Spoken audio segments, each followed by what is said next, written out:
பைக்கில் போய்கிட்டு இருக்கீங்க, போலீஸ் உங்களை நிப்பாட்டுதாங்க. முன்னாடி ஒருத்தன் ஹெல்மெட் போடாமல் போனால் அவனை பிடிக்க முடியல, அதனால் நீ ஒரு 1000 ரூபா கொடுங்காங்க. முன்னாடி ஒருத்தன் ஹெல்மெட் போட்டு போனால் அவனை என்ன செய்ய முடியல, பிடிக்க முடியல. நீங்கள் ஹெல்மெட் போட்டுருக்கீங்க, ஆனால் அவனுக்கு பதிலாக நீங்கள் என்ன செய்யுங்க, ஒரு 1000 ரூபா கொடுங்கன்னா என்ன செய்வீங்க? நமக்கு என்ன செய்யும்? கோவம் வரும். எவனோ ஒருத்தன் பண்ணின குற்றத்துக்கு நான் தண்டனை அனுபவிக்கணுமா? எடுத்துக்காட்டுக்கு பாருங்க, இந்த கேமரா ஸ்டாண்டு கீழே விழுந்து உடஞ்சிருச்சு.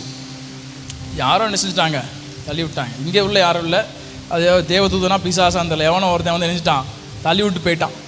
ஒரு எடுத்துக்காட்டுக்கு அதை சார்லஸ் உடைச்சிருக்காமட்டு வச்சுக்கிடுவோம். சார்லஸு நான் உடைக்கலை, சார்லஸ் உடைச்சிருக்காமனு வச்சுக்கிடுவோம்.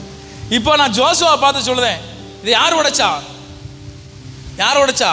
ஜோசுவாட்ட சொல்லுதேன், இதை நீ தான் என்ன செஞ்ச, உடைச்ச.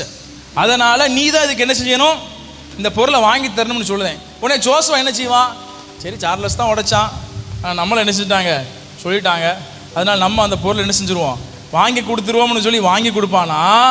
இல்லை, அது எப்படி நான் என்ன செய்ய முடியும், வாங்கி தர முடியும்? அவன் உடைச்சதுக்கு நான் வாங்கி தரணுமோ, அவன் சேதப்படுத்தின பொருளுக்கு நான் பரிகாரம் செய்யணுமோன்னு சொல்லி என்ன செஞ்சிருவான், கோவப்பட்டு நடைய என்ன செஞ்சிருவான், பிடிச்சிருவான். ஆனால் ஆண்டவர் என்ன செய்தார், நாம் பண்ணின எல்லா குற்றங்களுக்கும் அவர் என்ன செஞ்சாராம், நமக்கு சமாதானத்தை உண்டு பண்ணும் ஆக்கினை அவர் மேல் வந்தது. ஒரு அல்லேலூயா சொல்லலாமா?